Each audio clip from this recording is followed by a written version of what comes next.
Hello guys, welcome to primary interview preparation channel. So আজকে আমরা start করব আমাদের তৃতীয় শ্রেণীর আমার গণিত বইটি। আমরা অলরেডি অনেকগুলো বই কমপ্লিট করে ফেলেছি। Pre primary class 1, class 2, class 5-এর অনেকগুলো কমপ্লিট হয়ে গেছে, কিছু কিছু চলছে রানিংয়ে। ঠিক আছে, আজকে আমরা স্টার্ট করছি আমার গণিত আমাদের পরিবেশ। তো এটা হচ্ছে আমাদের ষষ্ঠ সংস্করণ 2017 ডিসেম্বরে বেরিয়েছিল। ঠিক আছে, মুদ্রক কী করেছেন আমরা দেখে নেব। West Bengal text book corporation limited. তারপর এখানে আমরা দেখে নেব যে প্রচ্ছদ ও অলঙ্করণ করেছেন দেবাশিস রায়, রূপায়ণ করেছেন বিপ্লব মণ্ডল। ঠিক আছে, নেক্সট। তো প্রথম চ্যাপ্টার হচ্ছে কি আগের পড়া, মনে করি 1 থেকে 17 পাতা অবধি। ঠিক আছে, তো আগে আমরা এটাই দেখে নেব কী বলছে কি দেখুন। আর হ্যাঁ, আমার গণিত বইটি এই যে আলাদা করে আমাদের বই দেওয়া রয়েছে তৃতীয় শ্রেণীতে, এটা কিন্তু তৃতীয় শ্রেণীতে প্রথম আমাদের আমার বই থেকে বাদ দিয়ে, আমার বইটাকে বাদ দিয়ে আমার গণিত, পাতাবাহার, আমাদের পরিবেশে এই যে বিভিন্ন বিষয়গুলো রয়েছে এগুলো আলাদা আলাদা করে শেখানো হচ্ছে। ঠিক আছে, কী বলছে দেখুন। বলছে ছবি আঁকি ও অঙ্ক করি। বলছে ছবি দেখে হিসাব করে ঘরে লিখি। কি বলছে টিপের পাতা আছে কটি? এখানে কটা আছে? 5টা টিপের পাতা আছে। প্রত্যেক টিপের পাতায় কটি করে টিপ আছে? 4টে, 7টা, 2 9, 10, তাই তো? হ্যাঁ, 10টা করে আছে। ঠিক আছে, তারপরে কি বলছে মোট কটি টিপ আছে? তাহলে এখানে 5টা আছে, একটাতে 10টা করে আছে, 10 বাজে 50টা আছে, তাই তো? মা 2টি টিপ নিলেন, টিপ রইল কটি? যদি নিয়ে নেয়, 2টি টিপ নিয়েছে, তাহলে কিন্তু 50 থেকে 48টা থাকবে, তাই না? ঠিক আছে, পাতা বলেনি কিন্তু কটা টিপ নিয়েছে, 2টো নিয়েছে, তাহলে 2টো বাদ হয়ে গেল। নেক্সট বলছে এই চাদরে 4টি টিপের পাতা আঁকি, প্রতিটি টিপের পাতায় 8টি করে টিপ এঁকে উপরের মতো কাজ করি। যাই হোক, বোঝা গেল, এগুলো না আর কিছু করতে হবে না, ছবি দেখি হিসাব করে লিখি। গাছে আম কটা আছে? প্রত্যেক থোকায় কটি আম আছে? ঠিক আছে, গাছের এইগুলো হয়ে যাবে আর কি, বোঝানোর কিছু নেই। বলছে অঙ্কে লিখি, কথায় লিখি। বলছে কটি পেন্সিল? এখানে কটা পেন্সিল আছে টোটাল? 1 2 3 4 5 6 7 8 9 10 11 12। ঠিক আছে, 12 6 কত? 12 6 72, তাই তো? 72খানা আছে, 72। কটি পুঁতি আছে? কটা পুঁতি আছে? এটা কিন্তু পুঁতির মালা, ওগুলো হচ্ছে পুঁতি, গুনে নিয়ে লিখে দিতে হবে। ঠিক আছে, সন্দেশ কটা আছে গুনে লিখতে হবে একই রকমভাবে। তারপরে কি বলছে মালাগুলি দেখি, মালায় কটি পুঁতি আছে, কটি পাশে পড়ে আছে, পড়ে যাওয়ার আগে মালায় কটি পুঁতি ছিল? এগুলো ওই দেখুন সিম্পলি যোগ বিয়োগ গুণ ভাগ, এগুলো এইখানে দেখানো হচ্ছে, এখানে আর আলাদা করে বোঝানোর কিছু নেই। তারপরে কী বলছে প্রজাপতিগুলো ফুলে বসার আগে কয়েক সেকেন্ড উড়েছে, ফুল থেকে উঠে আবার কয়েক সেকেন্ড উড়ল, মোট কত সেকেন্ড উড়ল? ডানায় দুরকম লেখা আছে, যেটি ঠিক সেটি হালকা হলুদ রং দিই। ঠিক আছে, 15 সেকেন্ড ও 13 সেকেন্ড, 14 সেকেন্ড ও 24 সেকেন্ড, 4 সেকেন্ড ও 32 সেকেন্ড। ঠিক আছে, 15 সেকেন্ড আর 42 সেকেন্ড, তাহলে মোট কত সেকেন্ড আছে? যোগ করে, যেমন একটা যদি উদাহরণ দিই, যেমন ধরুন 4 সেকেন্ড আর 32 সেকেন্ড, তাহলে কত হচ্ছে? 36 সেকেন্ড। তাহলে এদিকটা হলুদ রং করতে হবে, বোঝা গেল? তারপরে কী বলছে মনে করি, মনে মনে ভেবে ফাঁকা ঘরে লিখি। কি বলছে আজ লীলার জন্মদিন। ইলা আর রহিম লীলাকে 8টা করে বেলুন দিল। লীলার কাছে বেলুন আছে কটি? 8টা করে দিল দুজন মিলে, 8 2 16টা, তাই না? আচ্ছা, ফোলাতে গিয়ে 3টে বেলুন ফেটে গেল। লীলার কাছে বেলুন রইল কটি, 3টা ফেটে গেল, কি 16টা শুধু 13টা থাকবে। তারপরে কী হয়েছে, লীলার বাবা লীলাকে 15টি বাঁশি দিলেন, লীলা বন্ধুদের দেবে। সবাইকে একটি করে দিতে গিয়ে লীলা দেখলো 3টি বাঁশি খারাপ।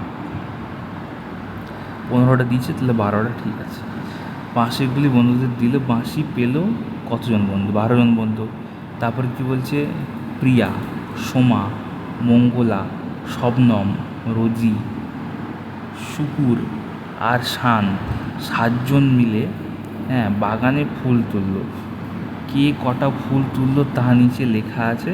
প্রত্যেকে কিছু ফুল পাড়ার ঠাকুমাকে দিল।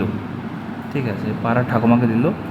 কে কটি দিল তাও নিচে লেখা আছে। তাদের কার সাজিতে কটি ফুল রইল। আচ্ছা, এই যেমন 28টা ফুল তুলেছে, ঠাকুমাকে দিয়েছে 6টা, থাকলো 22টা। এরকমভাবে এগুলো বিয়োগ করে লিখতে হবে। ঠিক আছে, বোঝানোর কিছু নেই। ঘড়ির মধ্যে যোগ বিয়োগ করি ও নির্দেশ মতো রং করি। ঠিক আছে, কী বলছে, 15 আর 11 যোগ করলে কত হবে? 26, তাই তো? 38 থেকে 12 বিয়োগ করলে কত হবে? 26, তাই তো? হ্যাঁ, 26 হচ্ছে। এখানে কী হচ্ছে, 43 আর 32 যদি যোগ করি তাহলে হচ্ছে 76, না 75, সরি। তাহলে কী বলছে, 1 এলে ঘুড়ি, 2 এলে ঘুড়ি, ঘুড়িটি এত রং করতে হবে। দশকের ঘরে 1 এলে এটা, 2 এলে এটা, 3 এলে এটা। ঠিক আছে, যাই হোক, সরি, এটা বিয়োগ করতে বলতে, 43 থেকে 32, তাহলে কত হয়ে যাবে? 1 11। তাহলে এখানে 11 হচ্ছে, তো এখানে এককের ঘরে অঙ্কটা হচ্ছে 1, তাহলে কী করতে হবে, এটা লাল দিয়ে ভরাট করতে হবে। এই প্রথমেরটায় যেমন কী হয়েছিল, প্রথমেরটায় কী হয়েছিল, 2 ছিল প্রথমে, মানে দশকের ঘরে সবুজ রং করতে, এরকম টাইপের আর কি, বোঝা গেছে। তারপরে কী বলছে, চলো বাজারে যাই। তো বাজারে যাবে এরা। ঠিক আছে, কী বলছে দেখি আমরা। বলছে, নীলু সাইকেল চেপে বাজারে যাচ্ছে। পথে দেখলো রমজান তার আর মিতাও সাইকেল চেপে বাজারে যাচ্ছে। প্রতি সাইকেলে কটি চাকা? 2টি করে চাকা থাকে। 3 জনের সাইকেলে মোট কটি চাকা? 6টি চাকা। গুণ করতে হচ্ছে। বাজারে তারা তরমুজের দোকানে পাশ দিয়ে গেল। দোকানে 4টি ঝুড়ি দেখলো, প্রত্যেক ঝুড়িতে 6টি করে তরমুজ আছে। রমজান বলল, মোট 4 ইন্টু কটি করে, কটা প্রত্যেকটাতে 6টা করে, তাহলে 4 ইন্টু 6 সমান 24টি তরমুজ আছে। ঠিক আছে, এবার তারা ফোন বুথে গেল। মিতা 2টি ফোন করলো, নীলু একটা ও রমজান একটা ফোন করলো। ঠিক আছে, তারা মোট কটে ফোন করলো? ঠিক আছে, কী করলো, 2টো, এরকম একটা করে, মানে মোট 4টে ফোন করলো। ঠিক আছে, প্রতি ফোনের জন্য 2 টাকা দিতে হলো। তাহলে 4টা ফোন হয়েছে, 2 টাকা করে এক একটা, তাহলে 4 × 2 সমান 8 টাকা দিতে হলো। তারপর নীলু 4 আঁটি শাক কিনলো, 4 আঁটি। ঠিক আছে, 1 আঁটি শাকের দাম 5 টাকা। নীলু দিল কত? 5 × 4 = 20 টাকা। ঠিক আছে, রমজান এবার 2টি গন্ধরাজ লেবু আর একটি বেল কিনলো। একটা লেবুর দাম 4 টাকা, 2টি লেবুর দাম 4 × 2 = 8 টাকা। ঠিক আছে, একটি বেলের দাম 7 টাকা। ঠিক আছে, 4 × 2 = 8 টাকা, আর 7 টাকা হচ্ছে 15 টাকা দিল। ঠিক আছে, মিতা কী করলো, 2টি লাউ আর একটা এঁচড় কিনলো। ঠিক আছে, লাউ 9 টাকা করে, 2টি লাউয়ের দাম হচ্ছে 18 টাকা। আর একটা এঁচড় কিনেছে, এঁচড়ের দাম হচ্ছে 17 টাকা। 17 আর 18 যোগ করলে কত হয়? 28, 35, 35 টাকা দিল। ঠিক আছে, তাদের মোট খরচ কত? এখানে 35 টাকা গেছে, আর এখানে কত হয়েছিল এটা লিখে রাখতে হবে। যাই হোক, আমার কাছে তো ফিজিক্যাল বইটা নেই, PDF থেকে বলছে। হোক, এইভাবে বার করে সব যোগ করে টোটাল লিখতে হবে, সিম্পল, যেন ভারী কিছু নাই এমন। ঠিক আছে, নেক্সট কী বলছে দেখুন। বলছে, যোগের বদলে গুণ, কতকে কত দিয়ে গুণ করতে হবে, গুণফল কত হবে?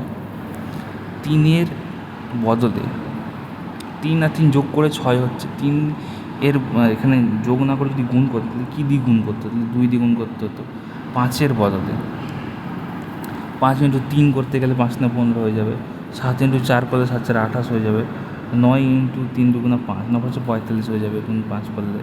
ঠিক আছে, গুণফলের দশকে 4 থাকলে এই দিই, 3 থাকলে এই দিই, এইগুলো রং করতে হবে।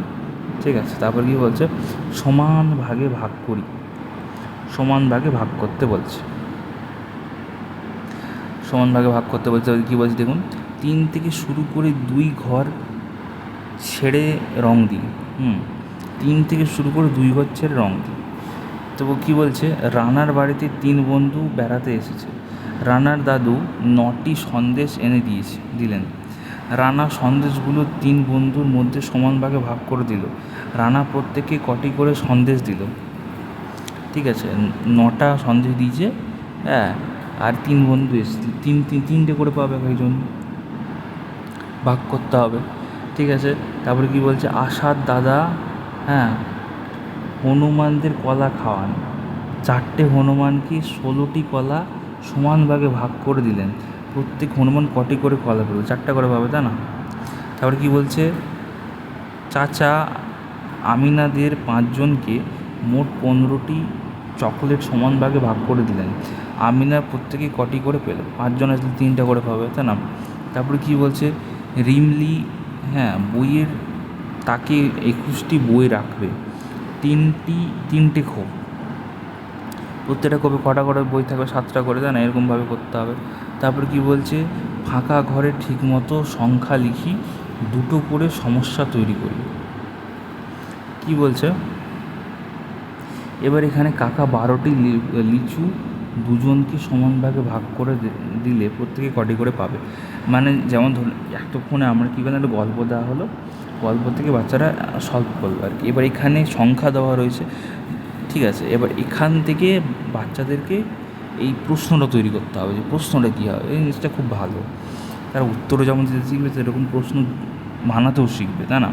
কী বলছে, ফাঁকা ঘরে ঠিকমতো সংখ্যা লিখি, প্রত্যেক ঘরের সংখ্যাটি 20-এর মধ্যে লিখি। ঠিক আছে, এগুলো করে মানে কত করে, কী করে না করে আমাকে কোথায় আসতে হবে? 3 অবধি আসতে হবে। যাই হোক, বোঝা গেছে আশা করি। তারপরে কী বলছে, রেলগাড়িতে বগিগুলোর গায়ে বিশেষ বিন্যাস নম্বর দেওয়া আছে। হ্যাঁ, যেখানে লেখা নেই সেখানে নম্বর লিখি। এখানে যেমন 2, 4, 6, 8, 10, 12, 14, 16, 18, 20, 22, মানে 2-এর নামটা চলছে। হ্যাঁ, 1, 3, 5, 7, 9, 2-এর নামটা বলতে পারেন, বা এখানে যেমন কি বলবো, 1, 3, 5, 7 এরকম চলছে, মানে এটা ইভেন নাম্বার, অড নাম্বার, এগুলো দেখানো হচ্ছে আর কি, রাইট? জোড় সংখ্যা, বিজোড় সংখ্যা। তারপরে হচ্ছে কি 50 থেকে 5, 5, 5, 5 করে কমছে। 2, আচ্ছা, 2-এর সাথে 10 যোগ করলে 12, 20 যোগ করলে 22, 30 যোগ করলে 32, 40 যোগ করলে 42, এরকমভাবে। এখানে 3-এর নামটা 3, 6, 9, ঠিক আছে, এরকমভাবে 96 থেকে 3 করে কমতে কমতে আসছে, তাই তো? 3 কমলো 93, আর না, তারপরে আবার 3 করলো 90, আবার 3 কমলো 87, আবার 3 করলো 84, এরকমভাবে 3 করে কমতে কমতে আসছে। বলে যোগ করি, বিয়োগ করি, গুণ করি। 27-এর সাথে 28-এর সাথে 7 যোগ করলে কত হয়ে যাবে? 35। 4 বিয়োগ করলে কত হয়ে যাবে? 37 থেকে 35। 13 3 39, তাই তো? উপর নিচ, হ্যাঁ, লিখে যোগ করি। এটা আমাদেরকে নিচে লিখতে হবে, এখানে যেরকম লেখা ছিল এরকমভাবে বাচ্চারা নিজেরা লিখবে, হ্যাঁ, লিখে নিজেরা যোগ করবে। ঠিক আছে, এখানে যেমন বিয়োগ করতে বলছে, লিখে বিয়োগ করবে। ঠিক আছে, গুণ করতে হবে, রাইট? ভাগ করতে বলেছে, ভাগ করতে হবে। বোঝা গেছে আশা করি, বোঝানোর কিছু নেই। যাই হোক, কী বলছে, আজ আমরা বাগানে খেলা করব, গাছের নিচে অনেক ফুল পড়ে আছে, আমরা সেগুলো কুড়িয়ে এনে, হ্যাঁ, গাছের নিচে জড়ো করব। বলছে এবার দেখি কে কতগুলো ফুল কুড়িয়ে আনলো। নতুনভাবে কাঠি, হ্যাঁ, লাল পুঁতি আর হলুদ পুঁতির সাহায্যে গুনব। কাঠিতে 9টার বেশি পুঁতি রাখা যায় না। আমরা যেটা আমার বই তৃতীয় শ্রেণীতে পড়েছিলাম, যে একক, দশক, শতক, সেগুলো এখানে আবার রিপিট হচ্ছে আর কি। সেগুলো আপনারা যদি দেখতে চান, ঠিক আছে, প্রকৃত মান, তারপরে স্থানীয় মান, তারপরে ধরুন একক দশক, এগুলো যদি ডেমো দেখতে চান অবশ্যই আপনারা প্লেলিস্টে গিয়ে ডেমো প্লেলিস্টের সেকশনটা দেখবেন, সেখানে আপনারা পেয়ে যাবেন। ঠিক আছে, নেক্সট কী বলছে, এটা কিন্তু বাচ্চাদের দেখে পড়ার জন্য নয়, এটা কিন্তু আমাদের বড়দের জন্য, যারা টিচার হবেন তাদের জন্য বিশেষ করে। ঠিক আছে, কিন্তু বোঝানোর কিছু নেই। নেক্সট আমরা দেখে নেব কী বলছে। এখানেও একই রকম সেমভাবে আপনারা এখানে এগুলো দেখার, এগুলো মানে কী বলবো, মাথায় ঢোকানোর কিছু নেই। ঠিক আছে, তবু আমরা একটা দেখে নেব কী বলছে। আমার কাছে 42টি লজেন্স আছে, মোটও 33টি লজেন্স দিল। হ্যাঁ, এখন মোট কটা থাকলো? আমার কাছে কটা ছিল? 42। যেমন এখানে যেমন লিখে যেমন ছক করে দেখি, যেমন 42টা 33টা, তাহলে যোগ করতে হবে কি? তাহলে কত হয়ে যাবে? লাল বলে যাবে 5টা, আর এটা হয়ে যাবে 4টা 7টা 75টা, তাই না? এরকমভাবে এগুলো দেওয়া রয়েছে। তারপর হচ্ছে নেক্সট চ্যাপ্টার, বিদ্যালয় থেকে বেরিয়ে। আজকে আমরা পেজ নাম্বার 17 অবধি দেখলাম। ঠিক আছে, আশা করি বুঝতে পেরেছেন। মাথা খারাপ করার কিছু নেই, সিম্পল জিনিস আছে, এবার দেখে নিতে হবে। ঠিক আছে, তাহলে হবে। নেক্সট ভিডিওতে আমরা এই বিদ্যালয় থেকে বেরিয়ে এই যে টপ পোর্শনটা রয়েছে সেখান থেকে আমরা স্টার্ট করব। ঠিক আছে, তাহলে আজকে আমাদের এই যে আগের পড়া মনে করি এটা আমাদের কমপ্লিট হয়ে গেল। নেক্সট ভিডিওতে আমরা বিদ্যালয় থেকে বেরিয়ে এই চ্যাপ্টারটা পড়ব। ঠিক আছে, সকলকে ভিডিওটা দেখার জন্য অসংখ্য ধন্যবাদ। ভালো লাগলে লাইক করে চ্যানেলটা সাবস্ক্রাইব করবেন, একটু শেয়ার করে দেবেন। ঠিক আছে, সামনেই আমাদের ইন্টারভিউ ভীষণ তাড়াতাড়ি শুরু হবে, কারণ আমাদের মুখ্যমন্ত্রীর কথা শুনে ভীষণ পজিটিভ জিনিসগুলো আমরা বুঝতে পারছি। তো যাই হোক, আগে থেকে প্রিপারেশন করে রাখা ভীষণ জরুরি। সকলকে অসংখ্য ধন্যবাদ ভিডিওটা দেখার জন্য। All the best.